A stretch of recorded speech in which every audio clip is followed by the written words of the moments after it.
யாருக்குமே தெரியாத முக்கிய நடிகர்களோட இன்னொரு முகம் புருஷனுக்காக தொழிலையே மாத்திருக்காங்க சுகாசினி. லிஸ்ட்ல நம்ம ஃபர்ஸ்ட் பார்க்க போறது நிழல்கள் ரவி. நிழல்கள் அப்படின்ற படத்தின் மூலமா அறிமுகமானவர் தான் இந்த நடிகர் ரவி. இதனாலதான் இவருக்கு நிழல்கள் ரவி அப்படின்ற பேரே வந்துச்சு. ஒரு ஹீரோவா வில்லனா நிறைய குணச்சித்திர கேரக்டர்ஸ் அப்படின்னு நம்ம தமிழ் சினிமால ஒரு முக்கியமான இடம் இவருக்கு எப்பவுமே உண்டு.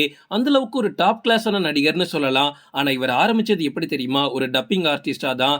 நம்ம தமிழ்ல நடிச்ச நிறைய நடிகர்களான ரகுமான், ராஜா, நானா படகேர், அமிதாப் பச்சன், மிதுன் சக்கரவர்த்தி இந்த மாதிரி மிக முக்கியமான ஆளுங்க எல்லாருக்குமே இவர் தான் பேக்ரவுண்ட்ல வாய்ஸ் ஓவர் கொடுத்திருக்காரு. இன்னும் சொல்ல போனா KGF 1 படத்துல கதை சொல்லக்கூடிய அந்த தாத்தாக்கு டப்பிங் கொடுத்ததே நிழல்கள் ரவி தான். இவரோட பேக்ரவுண்ட் வாய்ஸ்ல படம் பாக்குறதுக்கு எந்த அளவுக்கு மாசா இருந்துச்சு அப்படின்னு நமக்கு நல்லாவே தெரியும். லிஸ்ட்ல நம்ம அடுத்து பார்க்க போறது சின்மை. சின்மை ஒரு சிறந்த பாடகி அப்படின்னு நம்ம எல்லாருக்குமே தெரியும். ஆனா அது மட்டும் இல்ல, இவங்க ஒரு சமூக ஆர்வலரும் கூட. நார்மலா சின்மை யாருன்னு கேட்டா பின்னணி பாடகி, சின்ன திரையில தொகுப்பாளரா வேலை பார்த்திருக்காங்க இப்படின்லாம் சொல்லிருவேங்க. ஆனா நிறைய ஹீரோயின்ஸ்க்கு இவங்க பின்னணி குரலும் கொடுத்திருக்காங்க. நம்ம தமிழ்லயே மிக முக்கிய ஹீரோயின்ஸான பூமிகா, சமந்தா, தமன்னா, த்ரிஷா, சமீரா ரெட்டி, எமி ஜாக்சன் இந்த மாதிரி ஹீரோயின்ஸ் எல்லாருக்குமே இவங்க ஒரு டைம்ல டப்பிங் பேசியிருக்காங்க. லிஸ்ட்ல நம்ம அடுத்து பார்க்க போறது கனிகா. கண்டிப்பா இவங்களை நீங்க மறந்துக்க மாட்டீங்கன்னு நினைக்கிறேன். 5 ஸ்டார் படத்தின் மூலமா தான் நம்ம தமிழ் சினிமால ஒரு ஹீரோயினா அறிமுகமாகறாங்க. ஆனா வரலாறு படத்துல இவங்க நடிச்சதுக்கு அப்புறமா இவங்களுக்கு ஒரு நல்ல ஃபேம் கிடைச்சிச்சு.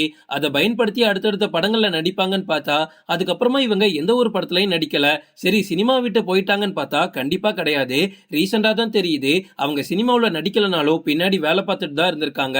நிறைய படங்கள்ல நிறைய ஹீரோயின்ஸ்க்கு இவங்க தான் டப்பிங் ஆர்டிஸ்டா இருந்திருக்காங்க. இவங்க நடிகை ஜெனிலியா, சதா, ஸ்ரேயா இந்த மாதிரி நிறைய முன்னணி நடிகர்களுக்கு பின்னணி குரல் கொடுத்திருக்காங்க.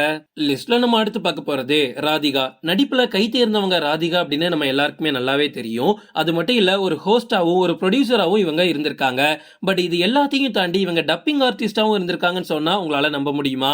முதல் மரியாதை படத்துல ராதாவுக்கு குரல் கொடுத்ததே இவங்க தான். ராதாவும் சிவாஜி கணேசனும் அந்த படத்துல பேசிக்கக்கூடிய கான்வர்சேஷன்லாம் எவ்வளவு சூப்பரா இருக்கும் நமக்கு நல்லாவே தெரியும். அதுக்கு மிக முக்கிய காரணமே பின்னணி குரல் கொடுத்த ராதிகா தான். அது மட்டும் இல்ல, இவங்களோட தங்கச்சியான நிரோஷாக்கு செந்துர பூவே இணைந்த கைகள் இந்த 2 படத்திலுமே நிரோஷாக்கு ராதிகா தான் டப்பிங் பேசியிருக்காங்க. லிஸ்ட்ல நம்ம அடுத்து பார்க்க போறது சுகாஷினி. தேசிய விருது நடிகையான சுகாஷினிய ஒரு டப்பிங் ஆர்டிஸ்டா மாத்தினது அவங்களோட கணவர் மணிரத்னம் தான். மணிரத்னத்தோட படங்கள்ல ஹீரோயினா நடிச்ச நிறைய பேருக்கு குரல் கொடுத்தது யாருன்னு நினைக்கிறீங்க? சுகாஷினி தான். தளபதி படத்துல சோபனாவுக்கு குரல் கொடுத்ததே இவங்க தான். திருடா திருடா, இருவர், உயிரே, மின்சார கனவு இந்த மாதிரி படங்கள்ல ஹீரோயின்களுக்கு குரல் கொடுத்தது அவங்க கிடையாது, சுகாஷினி தான். சுகாஷினி அவங்க டப்பிங் பண்ண ஒரு இன்சிடென்ட கூட ஷேர் பண்ணியிருந்தாங்க. அப்ப அவங்க 9 மாதம் பிரெக்னண்டா இருந்திருக்காங்க.